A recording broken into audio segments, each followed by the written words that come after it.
Hey, it's Baz here, back with another YouTube video, and today I just want to discuss a few wee things. So obviously I'm not going to point to a specific article.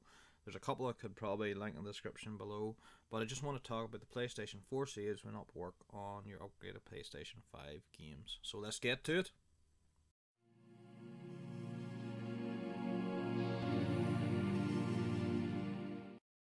So there's been a lot of articles and there's a lot of been talk about obviously that what games are going to be compatible, backwards compatible from PlayStation 4 will they be upgraded to PlayStation 5. So a lot of people, were sort of debating over this and discussing, and you know what I mean. Obviously, at the launch of the new PlayStation 5, there's only going to be 15 titles but you have to have your PlayStation Plus subscription that you're going to get them for free.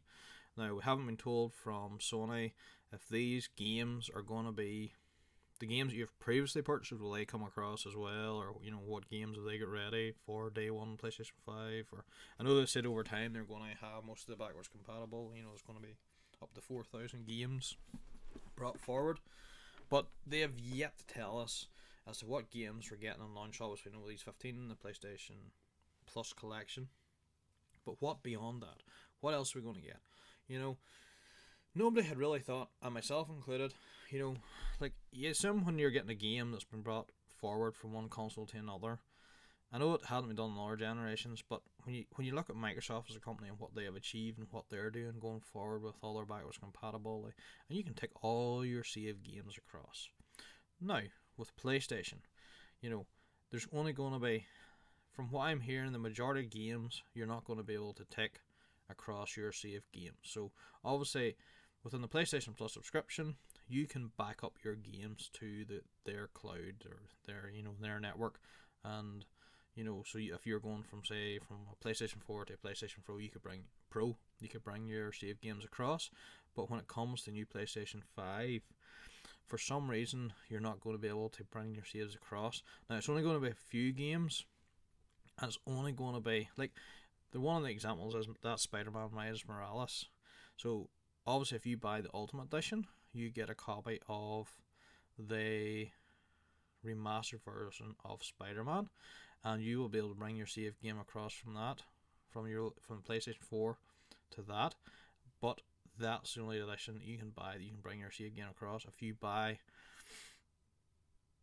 I'm not sure if they're going to release it and so on or what, but that's the only way that you can get your save game across. So, I don't know why I've decided to go down this route. Is it really that much harder for the developers to invest a wee bit more extra time into it to get the games to go across? It's it's going to be in both systems. I don't know. I from my own opinion, I think they should be doing this for any game they're going to bring across. It's going to be on the backwards compatible. Not speaking again here. Any PlayStation 4 game that is going to be brought forward through backwards compatibility to the PlayStation 5, you should be able to bring your save data across as well. That's just my only opinion. There's a few other things you can read through in the article, but I just want to sort of make a few comments. It's just my own opinion on it, and it's just me talking off the cuff, and me just sort of wanting to talk and discuss it with you, and we're here to debate and chat, and everybody's going to have their own opinion. Some maybe people don't even care that you can bring your save game across or not. It depends on what you're playing as well. But all Microsoft games, you're going to be able to bring them from the Xbox One across to the new Series X and Series S. So, look, it's just my own opinion. But if it was me, I invest more in the Microsoft ecosystem, still play the exclusives on the PlayStation.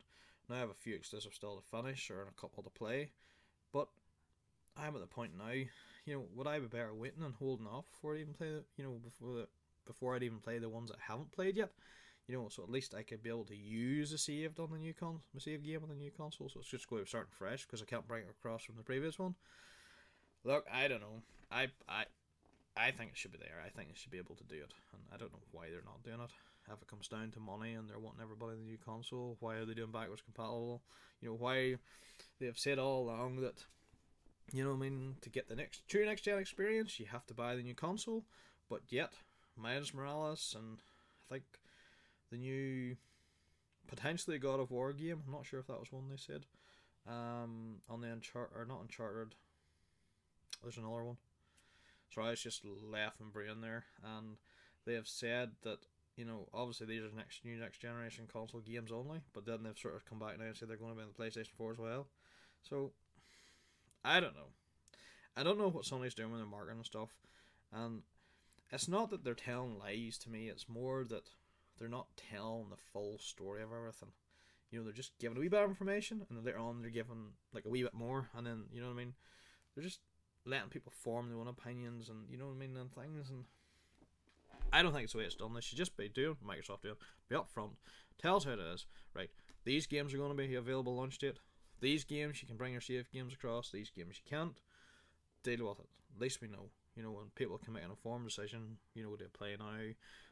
Do they wait? Because if you're somebody who's going to be still playing your PlayStation 4 for a while, and say there's a new game comes out, say you buy Cyberpunk that comes out, and then 2 months when you can get your hands on the PlayStation 5, say later on, maybe in February or March or January, whatever time it comes out, they're more available, and you buy one, and you're expecting to be able to play that game on the new console, and you can't, say if it's, you can play it, but you can't bring your saves across, so all that hours that you've worked up and done is gone. But here, look, rambling on enough here. But no, that's just my few wee points and views and just on it, and just thought I wanted to talk about it. And here, if you like this video, hit that like and subscribe button if you want to be here. If you want to be notified of more content, hit the bell notification, and I'll see you all in the next video. Talk to you later. Bye.